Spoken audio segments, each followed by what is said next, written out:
No programming today in this stream. Just cat petting. Just cat petting. Hey, baby. Are you the perfect cat? Yeah. Thank you for being my best friend, Nellie. I love you so much. Hi, Internet.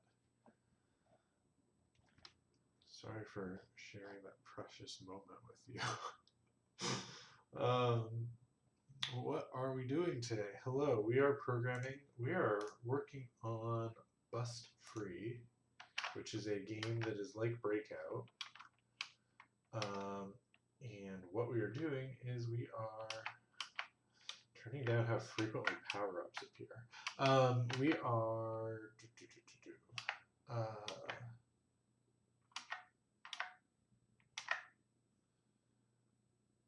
oh, interesting. Very interesting. I've never seen that before.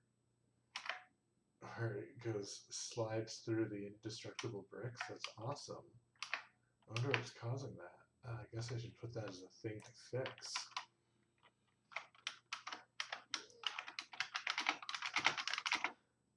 Are you leaving, Nellie?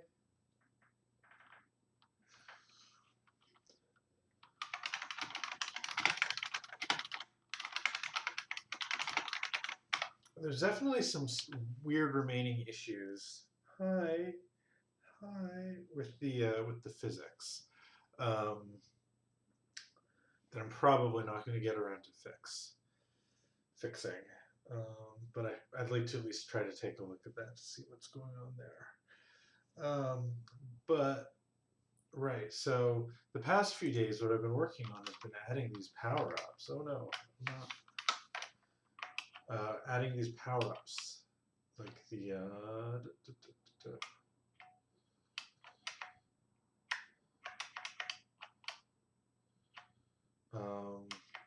like the laser power-up and the spike power-up.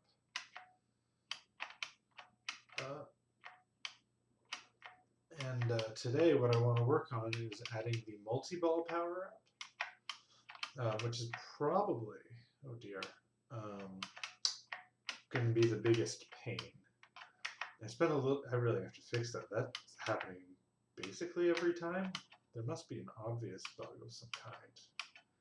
Like maybe something dumb that I did while refactoring the collision detection.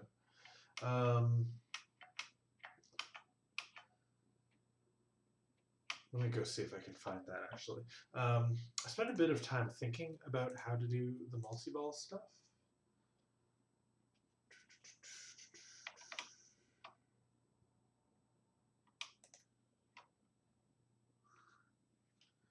It should just work. I don't really understand why it wouldn't work. Gosh, you're cute.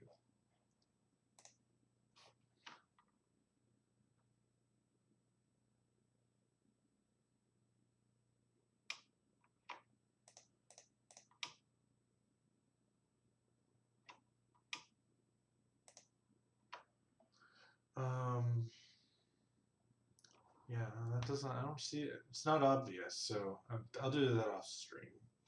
Anytime there's a bug with the physics, I have to spend a very long time trying to fix it. So, so I spent some time trying to think about how I want to do this. Unfortunately, this is one of the when I say this, I mean the multi-ball.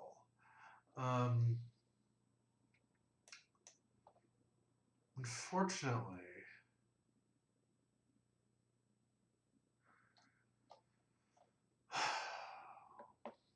this is one of those times where the fact that I'm making a Game Boy game rather than an assembly language rather than a modern game in a real programming language really bothers me, or, really causes a lot of problems. Because why?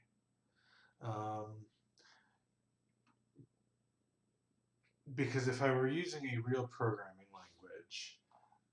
I could just make these into arrays, and it would be very, very easy to do. I would just take any time where I do a thing over using the ball row or the ball column, I do it in a loop. And it would be a non-issue. But unfortunately, going on the Game Boy, and on the Game Boy in particular, it wouldn't be so bad if I were using a CPU that had more powerful addressing modes. But on the Game Boy, going between accessing like a static known address and accessing an address that you need to compute somehow, because like you're indexing from an array base, for an example, becomes very difficult, because then you need to start using registers for it. And then when you start using registers to store the address that you're going to be accessing, and then there's a limited number of registers. It requires a certain amount of code to move things into registers, pull things out of registers, do arithmetic on the registers, and all this stuff just bloats things an awful lot.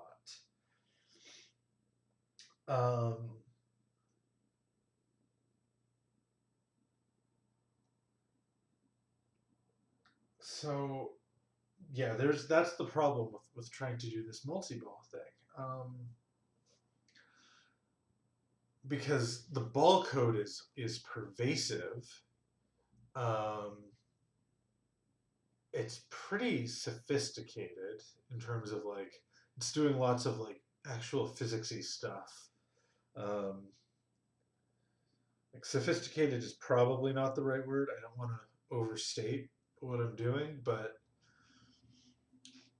it's less straightforward. We've got these macros going.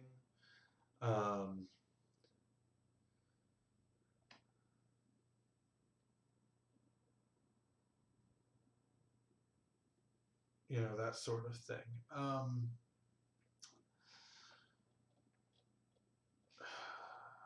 So what is, God, we have macros all over the place. So what is the upshot there? I really want to do multi-ball. I'm starting to wonder if it's a good idea, though. Because there's basically two approaches. One approach is we suck it up and we do all the tricky math that is required. The other approach is that we duplicate a bunch of code. Like those are our two options, really. Which am I going to do? When I sat down, actually, I was thinking, oh, I'm going to just copy and paste all the code. I want to get this game done, which is kind of still how I feel. And then I sat down to look at this code. I'm like, man, that is an awful lot of code to duplicate,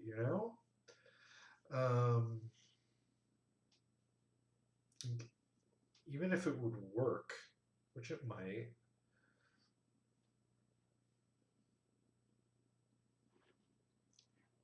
it sucks. I don't know if I want to duplicate all this code. I feel like I'm doing this whole endeavor partially as an educational exercise, and my God, I don't want to be encouraging. It's honestly bad enough that I'm using these macros here. I don't want to be encouraging I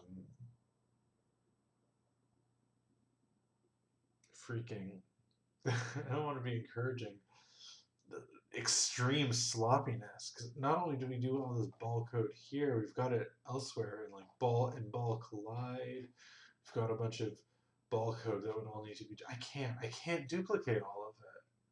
That would be a bad idea. But also, switching the ball over to using an array would be an enormous amount of work. I don't know what I'm going to do. Stream, I don't know what I'm going to do.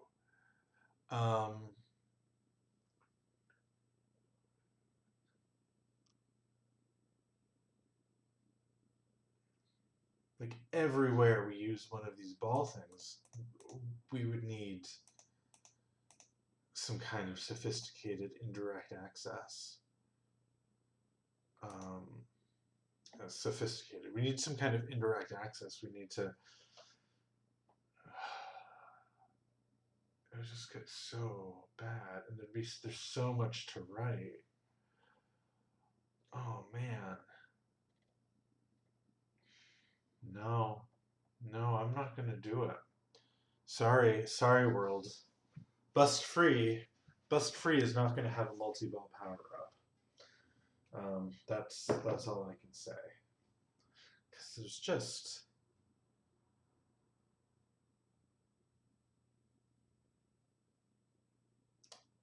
it's just not worth it. It's like if this were a commercial game, if this were 1990 and I were making Bust Free, the best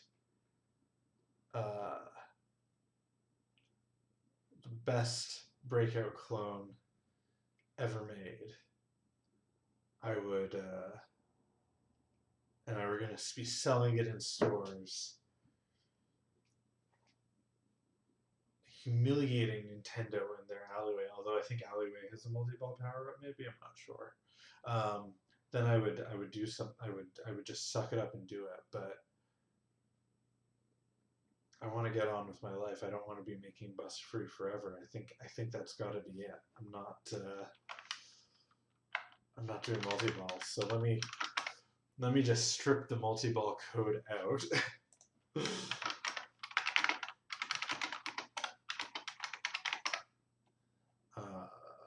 So let me strip the multi-ball code out, and then we're gonna, I don't know, have a chill stream. Maybe try to do some of the other things on my to-do list. Just go over to power up. Get rid of this multi-ball power up.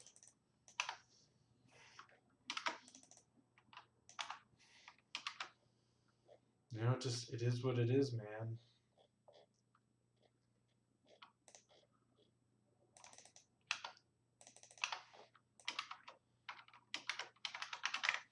Okay, I think that's it. Oh, and sprites.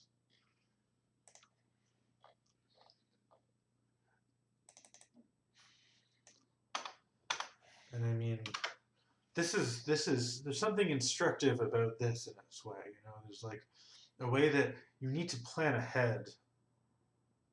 Well, you don't need to plan ahead. Like I said, it's not impossible for me to go in and implement multi-ball now, but planning ahead is a lot more vital when you are making a Game Boy game, because like your ability to refactor is limited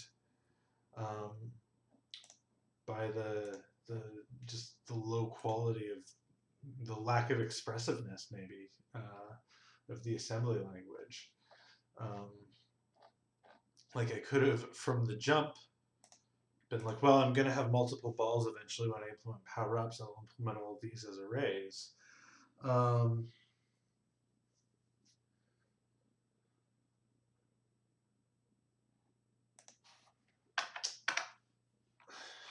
And of course, that would have meant it would have taken a lot more time getting everything up and running.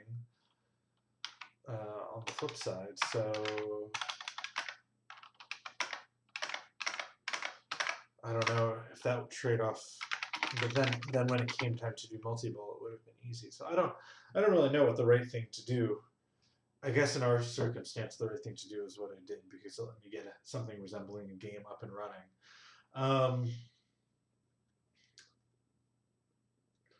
But it is what it is. So here's what I'm going to do. No multi-boss part.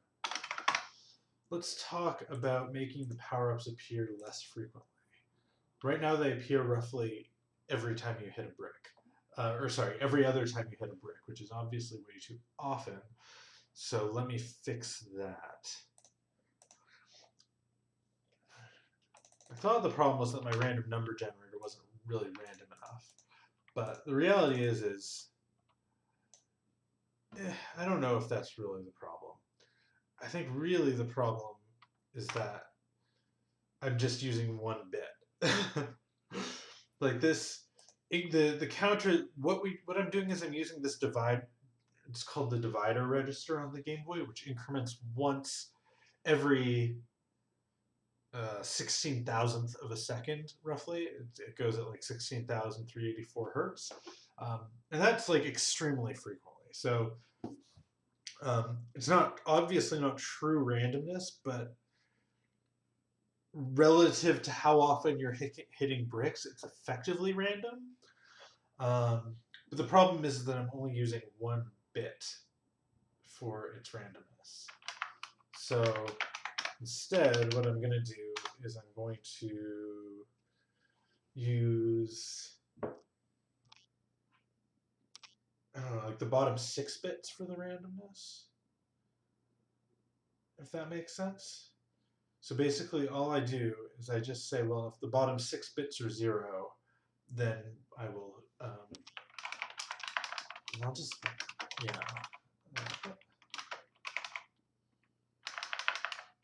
if the bottom 6 bits are 0, then we're going to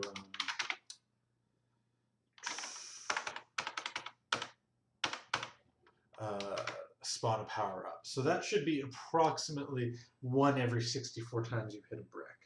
Maybe that's too infrequent. Maybe I want like 1 every 5 times. Let's try that. That should still be quite frequent, of course, but it should be less frequent. 1 every 32 times. Well, that's not. It's not a great sign that the very first thing I hit. Oh my God! What, Nelly? What? Oh. Whoops. I did that wrong. I want to return in the other case. That's why it was still happening so frequently. That was happening just based on 2 bits. So 1 every 4 bricks you break.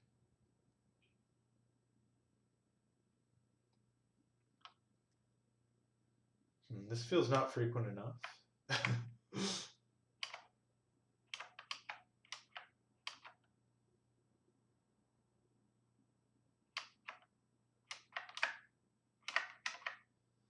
Which makes me, it almost makes me wonder if the divide register ever gives back 0, the divider register.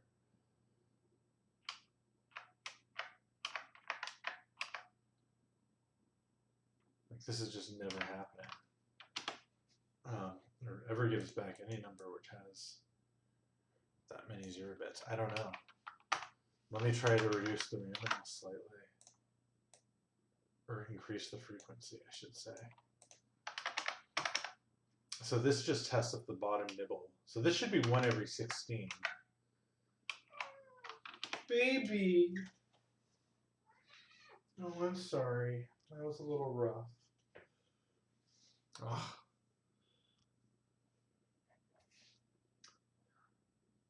I'm almost tempted to go to, I want to check something there. I want to go to spawn random power up. That gets the divider.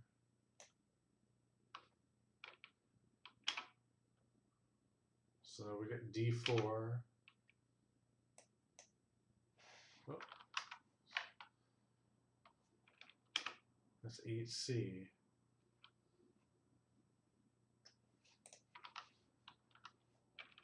I mean, we're getting random numbers, but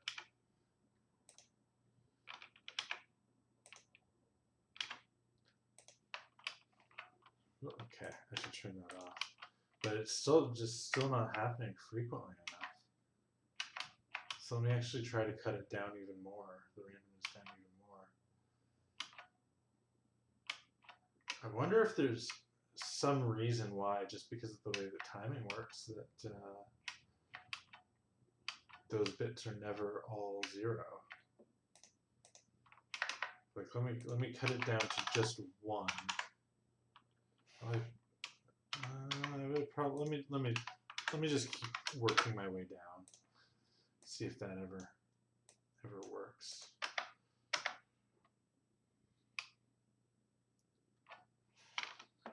Oh,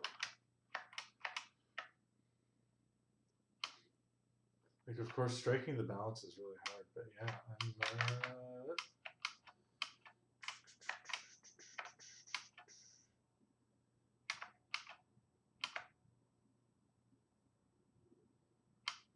this is still, I feel like I should get at least like 1 or 2 power-ups over the course of the first level, and I'm still not getting any. And that's with only 3 bits, so I guess what's likely the case is that my assumptions about how random this thing is are inaccurate.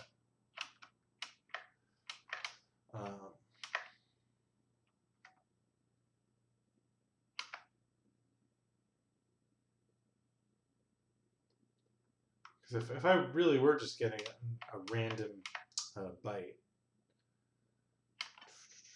should be roughly 1 in 8 times at this point that all 3 lower bits are 0.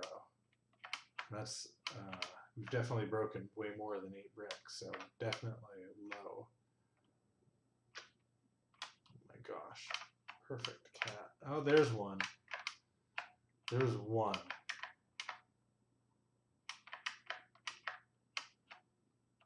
I'm like honestly a little shocked. But we did get 1, which was not enough. So let me just cut down another.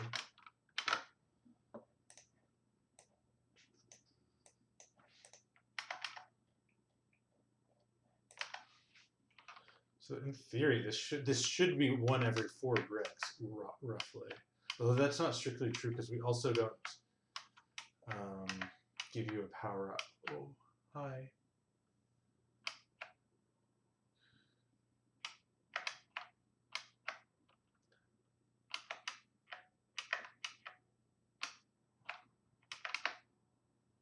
Oh, you know what it might be? You know what it might be, actually? The problem is... Oh, that's totally it. The problem is that we immediately have to read from the divider register again. And then if that's 0, we return. If the bottom 2 bits are 0, we return. So here we're testing to see, oh, are this many bits 0? And then if they are, we're then testing, oh, are these bits 0? And in theory, the divider could tick over, which I guess we saw that one time, but more often than not, it's not going to. So let's use the upper 5 bits. Let's see if this helps. I wasn't totally thinking that through. I bet this will help. Though even with 5 bits, that might still be too many. But this should be, in theory, 1 every 32.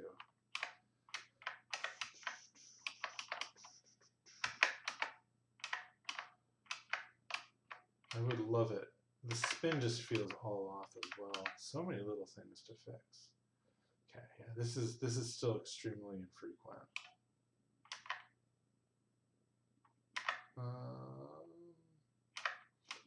So let's turn it down again.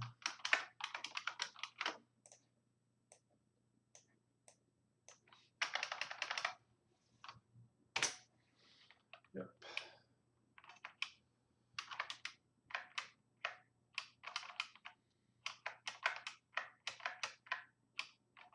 Yeah, there's one.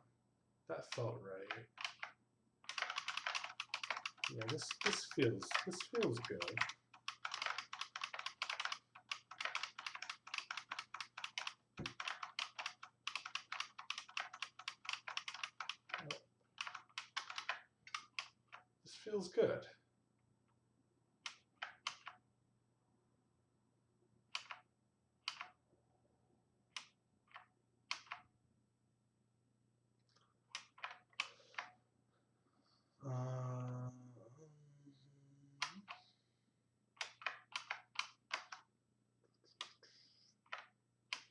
You get power-ups, but they're not constant. They're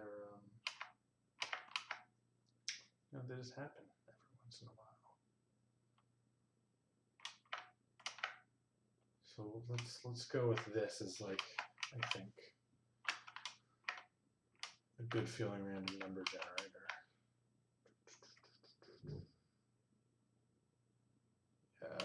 Come on, level 2. Even this is maybe a little on the infrequent side. But I'm worried if I turn it up anymore, it's going to be too frequent. So. Come on.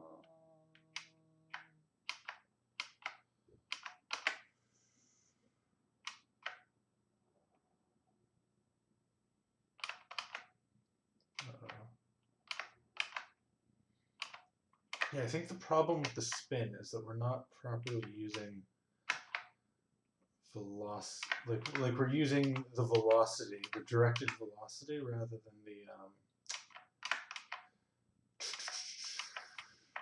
than the speed, which is maybe more realistic almost. But the problem is that the actual bouncing is not particularly realistic. So the two come together and it just feels very weird. I don't know. There's a power up. This feels a little infrequent, but yeah, I've definitely broken something about these. Those were working fine before. This isn't some like subtle thing. This is real. This is real. And happening like every time. Okay, I feel good about that. The random number generator. We're gonna fix that bug.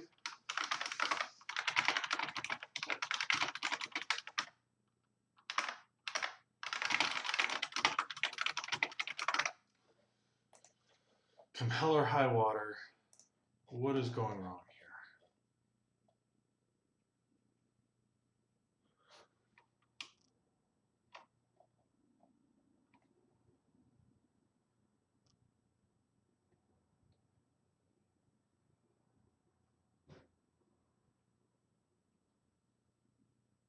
So let's see here. The ball hits the brick. Oh geez. Oh no. Oh man. There we go. What's going wrong here?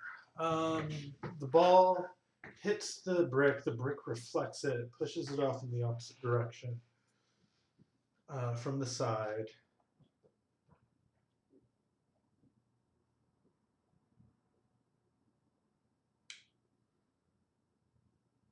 Let me see when it broke. So I'm going to... maybe it's not super straightforward. Oh,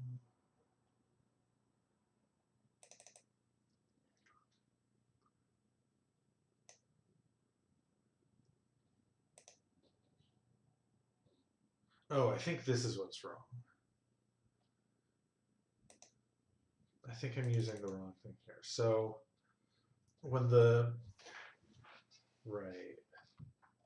Although I'm a little...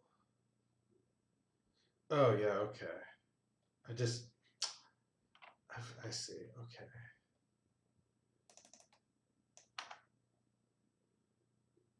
Yeah, I just didn't delete that code that I needed to delete. That's it. Easy, done bug. Happened when I was adding the spike power up. Oh, shoot. Let me just test this. I'm just going to switch the order of the stages around.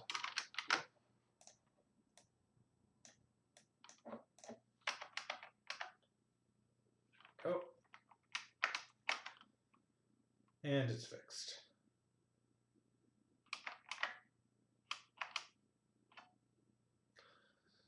No, even then, the spin just feels so wrong. I would really like to fix the spin.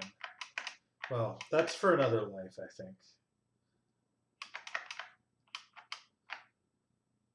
It's really bad.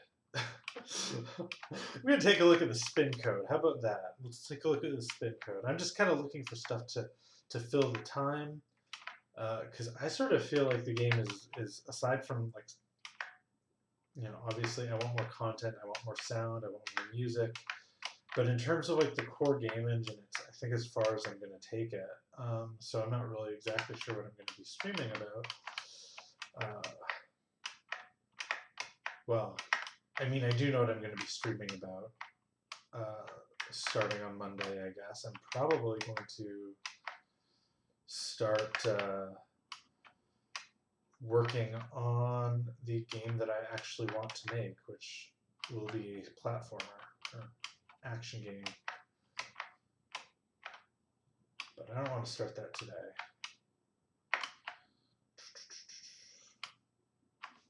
Okay, so let me move that back.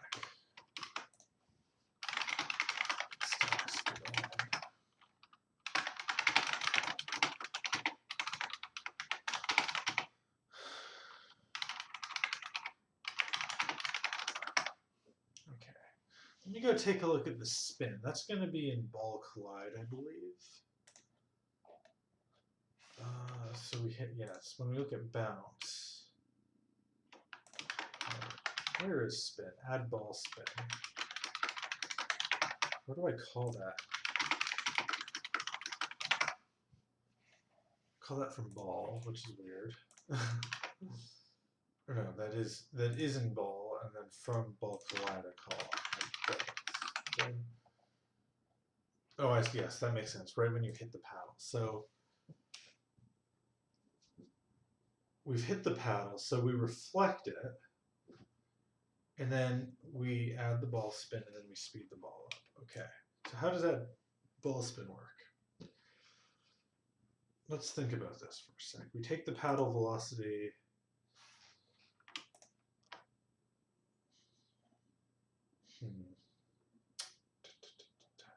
Okay.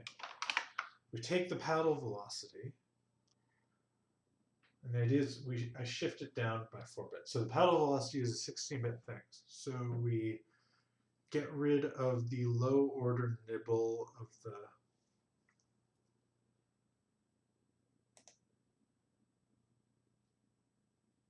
low order nibble. We and it out.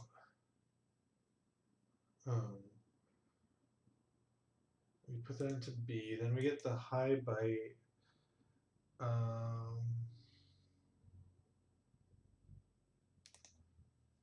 Why are we swapping A there? Oh, we're taking the low thing there, right? We're ORing it, and then we just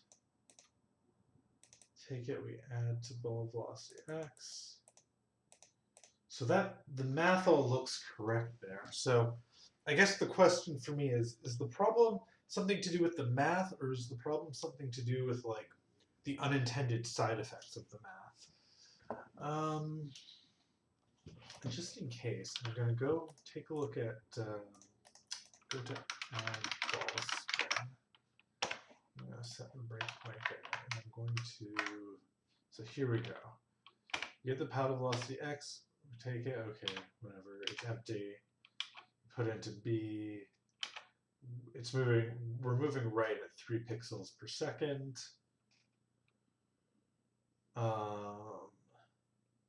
We take that and it out or B. Cool. So what this is supposed to do is this is supposed to add 30 subpixels to the right to the ball velocity. What is the ball velocity at this point? Oh, sorry, ball velocity X. It is 1, 2. So by the end of this, it should be 3, 2, right? Yep, okay, so that is good.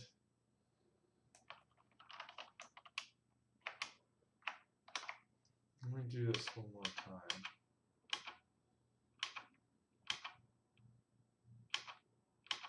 Oh, what? Oh, because it's negative. That checks out. So it's negative, so... I see, okay. I think that is the problem. I think the problem is that we are we're irresponsibly adding an unsigned, got it, we're irresponsibly adding this unsigned number to it. That makes a lot of sense. So what this is doing is, because this is unsigned, so this should be a negative number, but we're treating it as a positive number. That's the problem. And so then we're going to end up incrementing this and making us got it. Okay, so now the only question is, how do I fix that?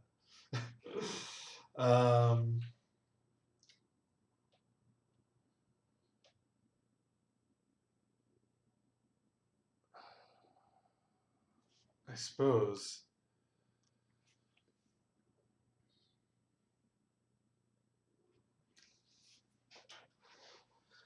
As per usual, there's no good way to fix this without branching, because of the lack of like things like sign extension. So all I'm gonna do is RLCA. That's gonna put into the carry flag if it's negative.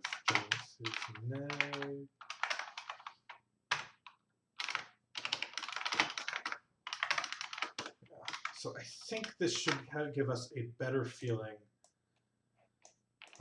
spin.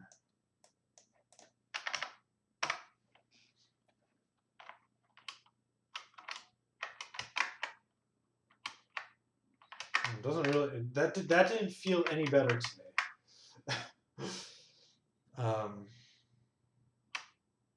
Oh, whoops. I'm trying to be going left. Oh no. I'm trying to be going left so I can simulate it, but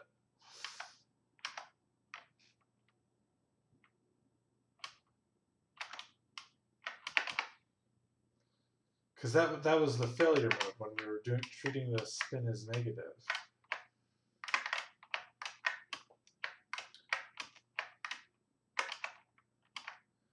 I don't know. It doesn't feel worse necessarily, but it doesn't feel better.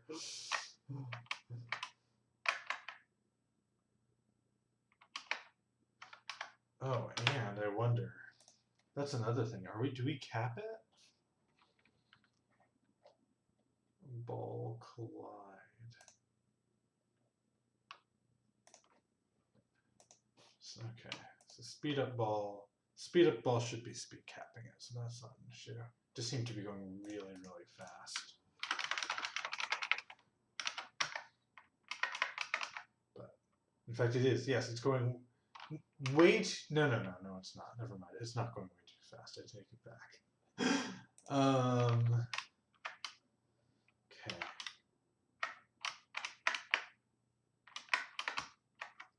Yeah, like there. Like, okay. Oh, yeah, so no, that makes sense. The ball reflects, and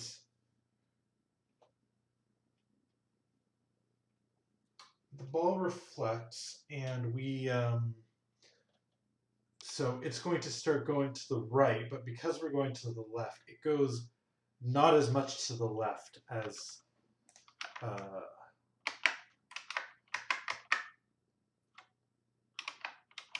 it would have. So I think this fixed the bug. I don't know if it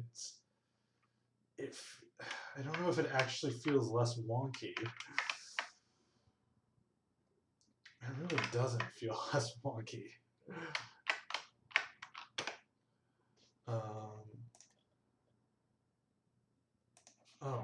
No, of course it doesn't feel less wonky because it didn't compile because RLCA is not an instruction. Let's see if this actually fixed it. It's a little concerning that I almost managed to talk myself into the fact that the idea that it was working.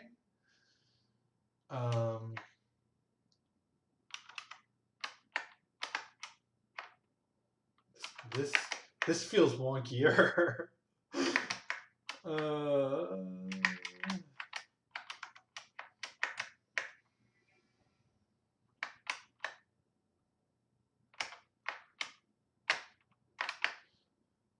This feels wonkier, but only because I think it's too extreme, not because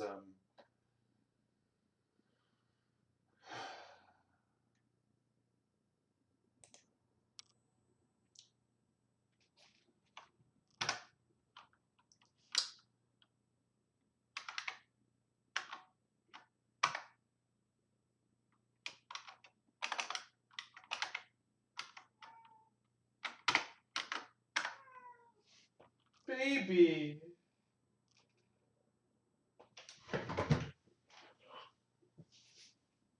Hi, Nelly. Yeah? Oh, you know what? Also, okay, Nelly. Yeah, that's another problem with this. That is actually another problem with this. This is just completely busted, right? We are taking the paddle velocity, which is signed, and we're lopping off the sign bit. No wonder this feels so weird.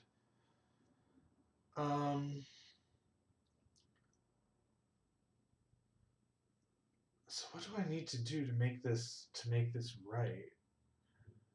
Um,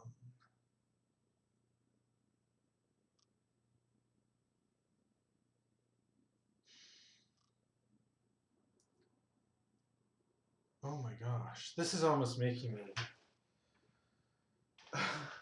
like this is a great illustration of what makes Game Boy programming so hard. Like if I were doing this in C, I literally would not need to think about this. And now instead I kind of need to be like, oh well, how do I do this? Because this one's signed and this one's not signed, and etc. etc. etc. Oh, I had tea steeping. I will be right back.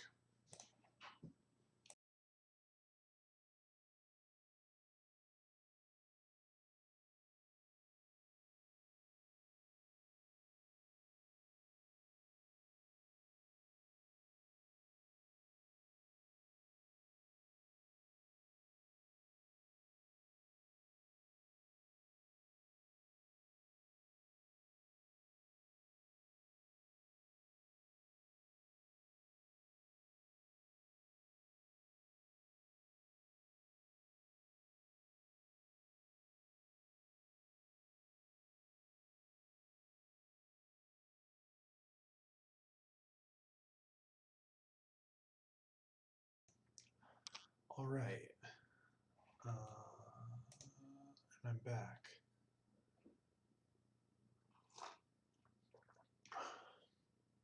Right, so here's the problem. Let me break this down. We have a ball velocity, and that is some 16-bit number. We'll say it's like this. I'm going to use big endian for this. We'll say it's like that. And we've got paddle velocity. And suppose it's like minus 100. Well, let's get my calculator out so I get this number right. But like that is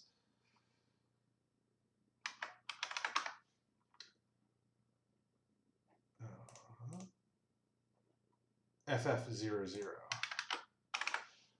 Like what I'm doing is I'm saying, oh well, I don't want this.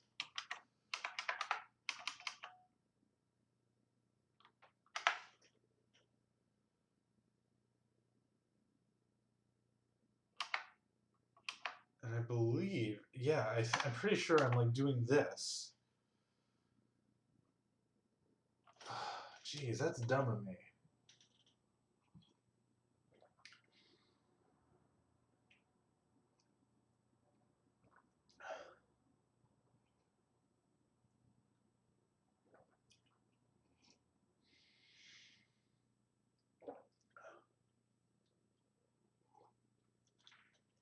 That's real dumb of me.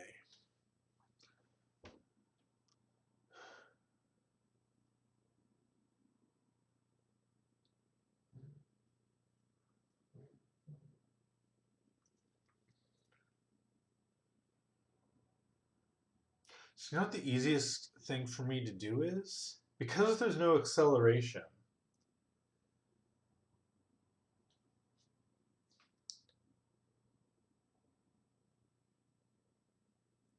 I'm actually thinking the easiest thing to do is to just use the state of the keys that you're pressing down. And just manually doing the math. That's what I'm thinking.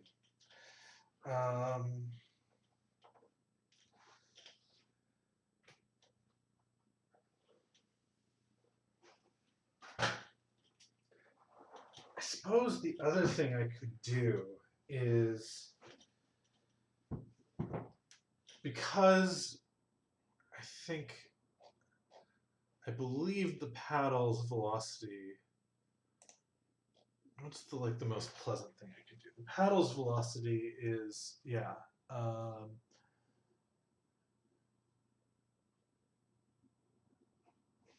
FE80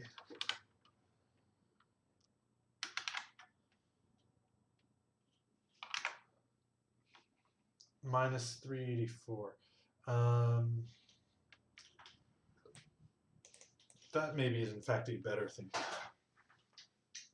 I can just use the lower 5 bits from the top of the and shift them up. Like, that's a little weird, right? Like, what will that give me?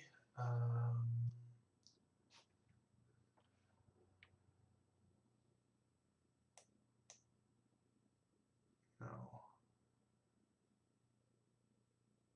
I'm looking for one.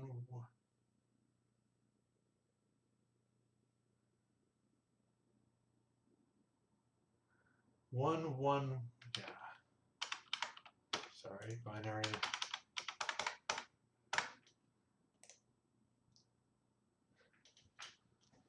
I could do that and just add that to the. That might be negligible though. It's probably too negligible. No, that's not the right way to do it. Man, again, who would have thought that something so simple would be so difficult? Does let's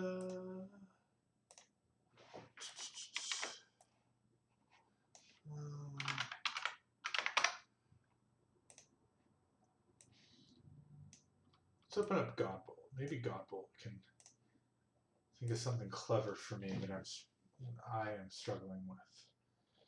I believe Godbolt supports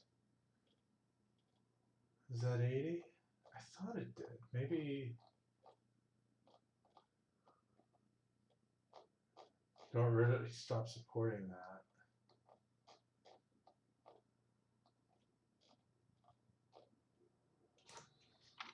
Am I crazy?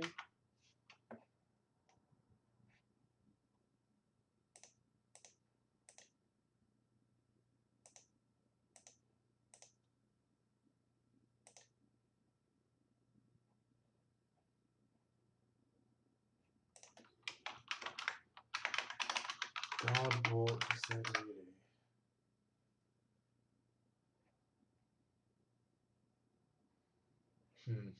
Maybe not. I could have sworn it did though. Maybe I have to go over to C. If I go to just plain C, it'll support it. Yeah, here we go. There's others here for plain C. SCCC. So suppose I have a signed short ball velocity void, and I have a signed short paddle velocity.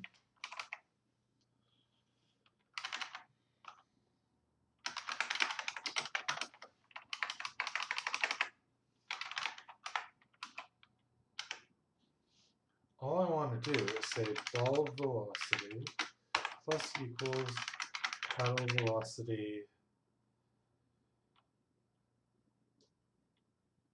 divided by 8. See if it's smart enough to do this. O2. I definitely don't want to do actual division. Wow, it's too dumb to do. And I can't remember if C is smart enough to do. Of course, this is Z80, not C.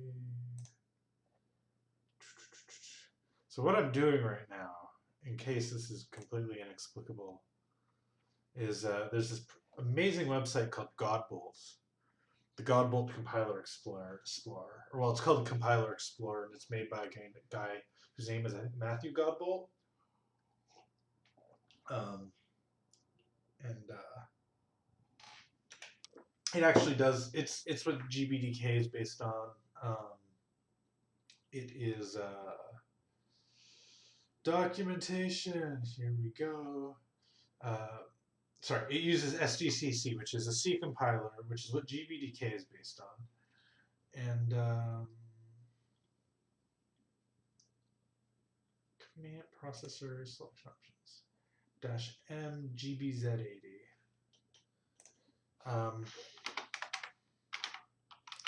And I want to see how it would do this.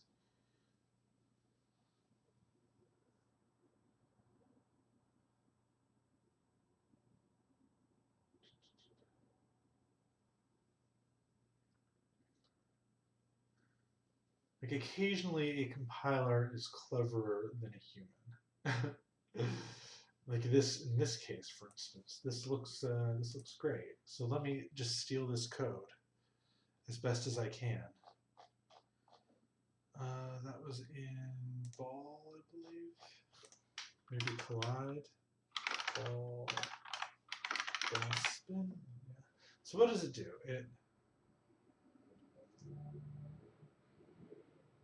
I actually have no idea what it's doing. This is amazing.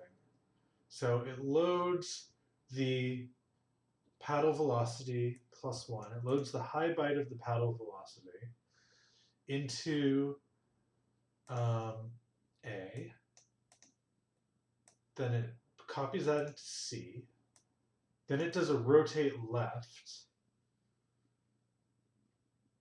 I guess, to put the carry byte into C. And then it subtracts.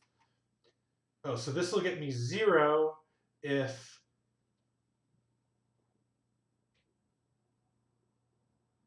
the carry byte is set and -1, or carry bit is set and -1 otherwise. Puts that into B. And then it gets the ball velocity. Okay.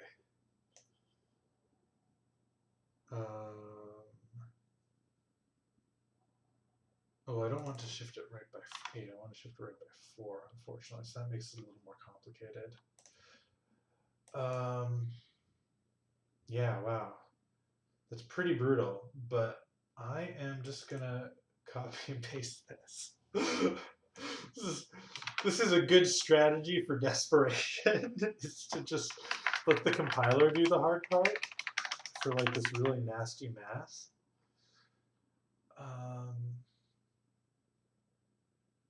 Because, yeah, there's like just no way I would write this on my own. It's almost certainly going to be better than anything I come up with.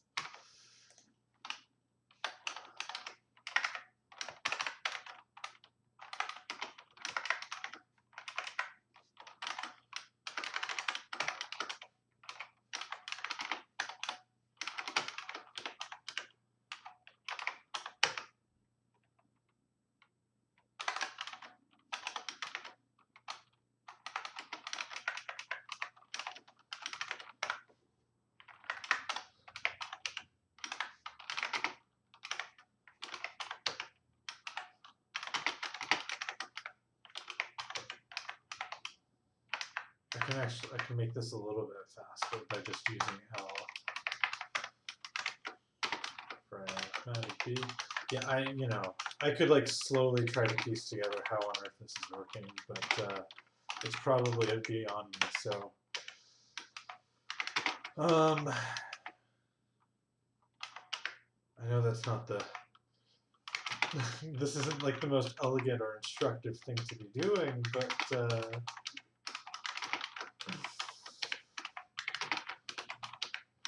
We'll see if it works. That's another interesting question. Is this actually going to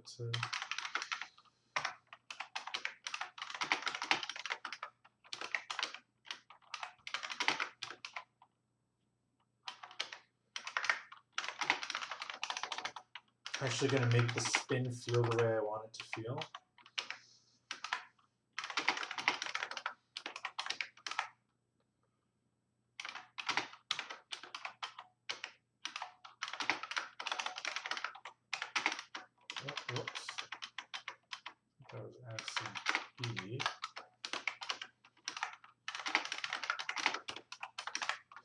Is this cheating? Absolutely. That's okay. Sometimes you have to cheat.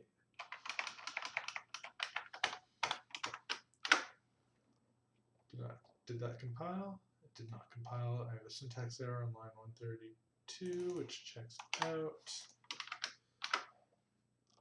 Let's see if this works. See how it feels.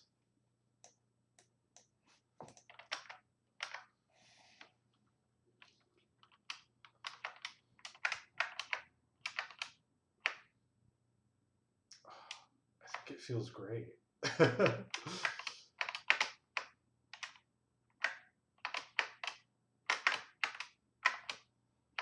Definitely seems less completely insane. It's maybe a little boring.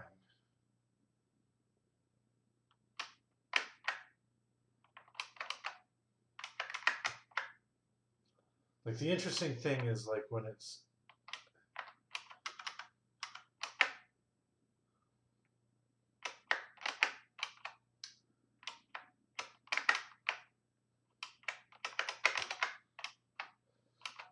this definitely helps you give it a little push, but it doesn't really change the angle very much because it's too subtle. And it's a little too subtle, which means that it doesn't help change the angle very much. And that's what makes spin interesting. Like this isn't even worth doing. So what if I shifted only left by 3? I think that means it's just gonna, yeah. It's just gonna get rid of 2 lines here.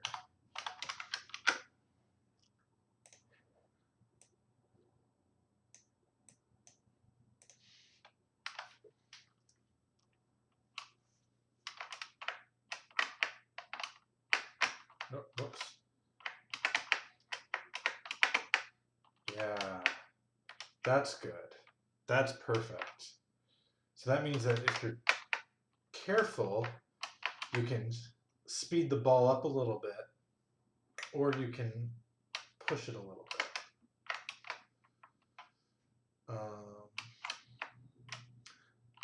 I almost want to like attenuate it if it's pushing it, but I don't think there's an easy way to do that.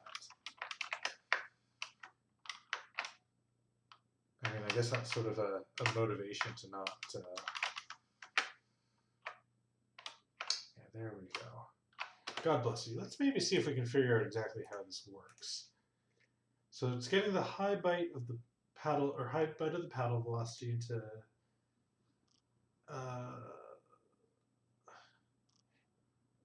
Why would it do that? There's no reason to do that. It doesn't make any sense. Well, we can fix that at least.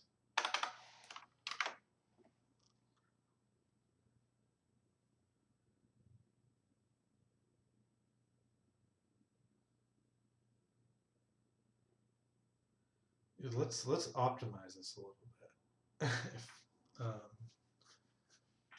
Because what we can do is it does these rotate instructions on C. So instead of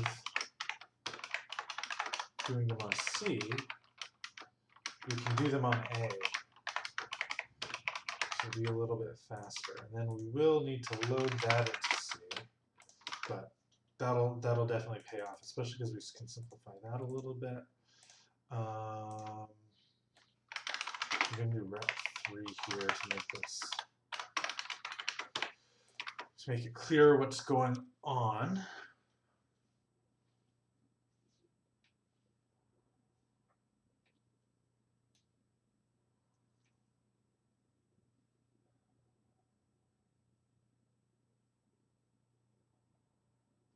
I mean, it's still not terribly clear, but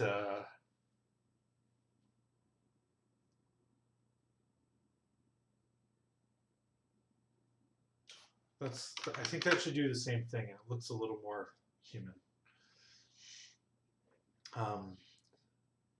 So A contains the low bite, B contains the high bite, and what we're doing is we're shifting right,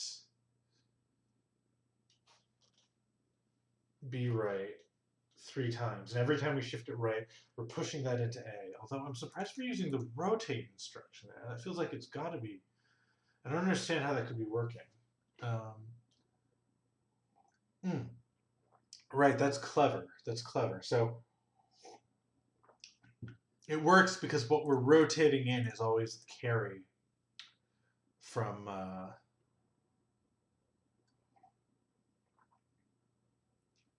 the shift. So we do end up throwing away the bottom bits of A, with the low byte. So then we're basically at that point just going to add BC to the ball velocity. So then we get the ball velocity. We add C. Right, we load that. Yeah, okay. So that actually makes sense. It's this trick which I wouldn't have come up with myself, and is really, really clever. Um, where we can use this rotate instruction and I might have come up with it eventually, but where we use this rotate instruction to,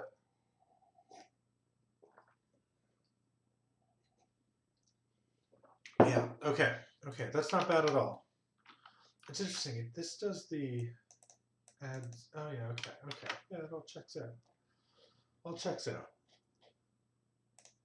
Cool. Let me just test that one more time. Now that I made some changes and tightened it up a little bit. Yep. I have to reduce the paddle height as well. It's way too easy to do that sort of thing. You catch the ball at the last minute with the side of your paddle, and it looks jank, it feels jank, and it makes the game too easy. So that should be an easy fix. I just need to reduce the paddle height.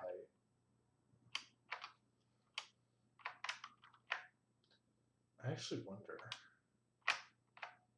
wonder if my collision detection for the paddle is broken. And it's just, if the ball is underneath the paddle, it doesn't matter what the height is. No, okay. It is not that, just the paddle height is too high. So let me try adjusting that as well. Paddle height, yeah, I've got it set to 8. Let me set it to 2, which is pretty narrow, but actually I'm worried it's so narrow that the ball will sometimes go right through the paddle, even in like a normal situation. But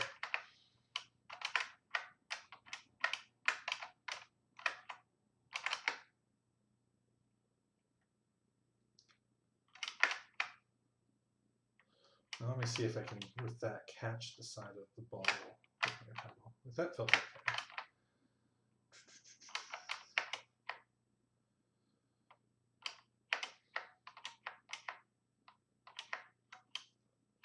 Yeah, even this feels okay and not cheap. So I'll probably just keep this.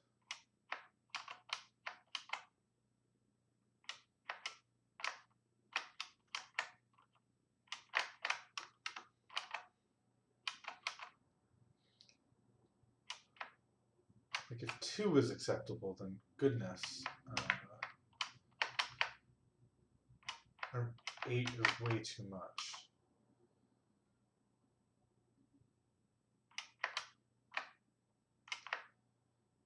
It's no wonder there's so many. Like, that just, it feels so, I don't know. It's fine. It's fine. I'm gonna leave it at this. So that, cool. So get status. Do I have anything to do about this? I fixed that.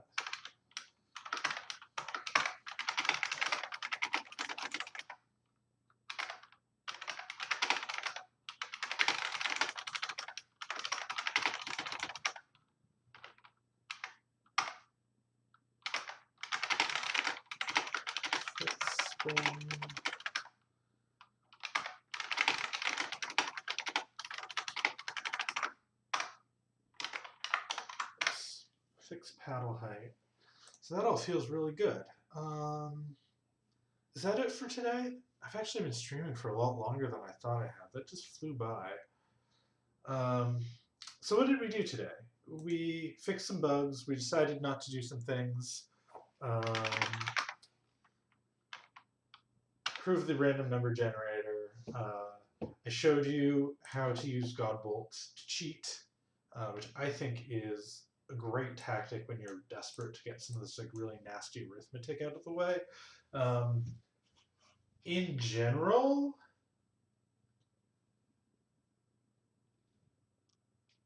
it's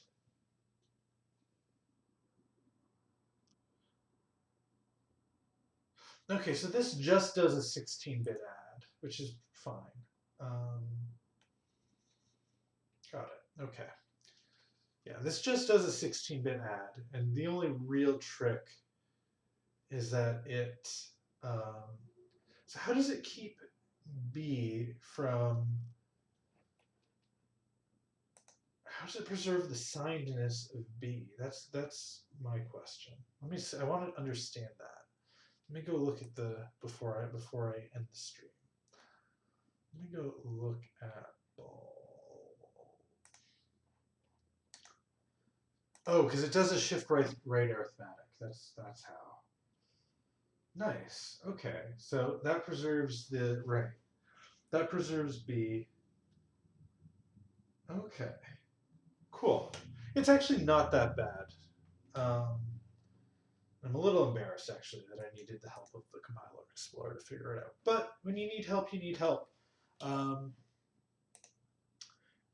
and I understand it, and this is a good tactic. Um, so it just does a 16-bit add, and it just simplifies a little bit. Like in general, if you can avoid, like the fact that I know that the paddle velocity is going to be certain values, and I have control over that, maybe means that I could do something less general than a full 16-bit add, but in this case, this is fine. And I always really struggle with these sorts of things. So, um, so it's good. It's good. Anyways, a little bit of an embarrassing stream today, but I hope it was educational. I hope it was interesting. So we're done coding bust free. Um, obviously, there's a lot more that I would want to do in the future. Multi-ball was a thing I talked about. Some kind of enemies, um, perhaps like a boss figure like Doe and Arkanoid. I don't know. There's like a bunch of things that I could do, um, but I feel relatively content with like the idea that here's like a relatively fullish featured breakout game that I showed you how to make, which is cool. On Monday, I think I'm gonna start working on.